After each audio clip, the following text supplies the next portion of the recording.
Монголын Евангелийн эвсэл хэмээх байгууллага саяхан мөн бол Христ сэтгэлээс тусдаа ойлголт гэдгийг олон нийтэд тайлбарлан хэвлэлийн багуурал хийж байсан билээ. Харин тэд энэ 3 дугаар сард нийгмийн хариуцлагын хүрээнд амийн төлөө хэмээх цусны донорын аян гэхлүүлээд байна. Энэхүү аян 3 дахь жилдээ энэхүү өрнөж байгааг зохион байгуулагчид онцоллоо.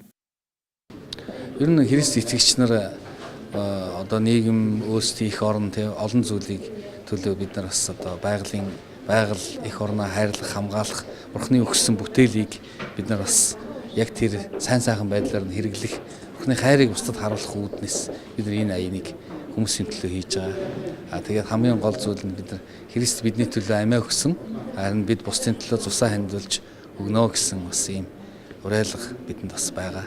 Тэгэхээр бид нар бол ямар ч болцолгүйгээр бусдын төлөө, амь насны төлөө одоо Бурхны хайраар энэ аяныг өрнүүлье гэж одоо биднийг уриалсан. Үнийг ч бас олон итгэгчид, олон хүмүүс Монгол даяар хүлээж авсан. Тэгээ энэ уриалганд хамт нэгдэж байгаа бүх хүмүүстээ баярлалаа гэж хэлмээр байна. Амийн төлөө донорын аян 21 аймгийн 360 гаруй суманд нэгэн зэрэг өрнөж байгаа бөгөөд Монголын бүх Христ итгэлт хүмүүсийг энэхүү аян нэгдэхийг уриалж байгаа юм байна. Амийн төлөө 10 хоног гэдэг энэ аянд нэгдэхийг уриалаад тэгээд оролцъё гэж шийдсэн. Ямар ч гэсэн миний өгсөн цус 3 хүний амьд аврах тийм боломжтой гэдгийг үзсэн. Залуучуудыгаа яг энэ амийн төлөө 10 хоногийн аянд идэвхтэй нэгдээд цусаа өгөрөө гэж уриалж байна. 5 дахь удаа өгч байна.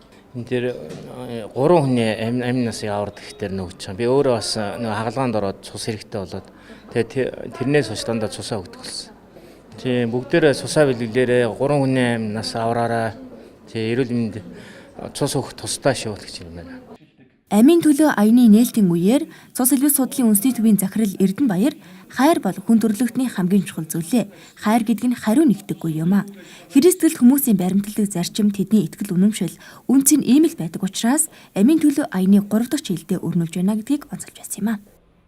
За Христийн бас олон сүмүүдээр очиж одоо цус цогдуулах үйл ажиллагаа явуулж байдаг. Тэрнээс гадна одоо бүр ингээд аян байдлаар бас эдгээр одоо нэгдсэн одоо энэ төрийн бас байгууллагаас ингээд хамтраад явагдаж байгаа. Тэгэхээр энэ дээр бид нар бас ингээд нэлээд олон зүйлүүд ингэж одоо сонсож ярилцаж ингээд явж байгаад эдгээр хүмүүс маань үнэхээр одоо бас бусдыг төлөө бусдад одоо ямар нэгэн байдлаар хайрыг тийм ээ одоо бүх зүйлийг өгөхийн төлөө бас ингэж байж байгаа энэ философи нь ер нь бол одоо хүний одоо амьдралын одоо хамгийн одоо бас баримтлж явах ёстой ийм гол философи байдсан болов.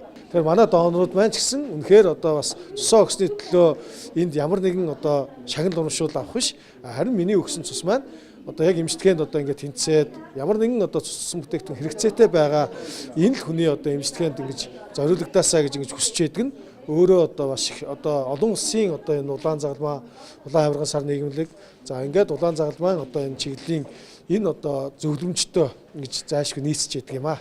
Дашрамт хэлэхэд Монголын Евангелийн эвсэл байгууллага нь бид эв нэгдэл, Бурхны хаанчлал, хамтын ажиллагааг эрхэмлэнэ гэсэн урайтай мөн тэд Христийн биеийг гаж урсгалын үзэл номлолоос хамгаалах, нийгэмд Христийн биеийг албан ёсоор төлөөлөх, гадаад харилцаа хөгжүүлэх зэрэг зорилготойгоор үйл ажиллагаа явуулдаг байгууллага юм байна.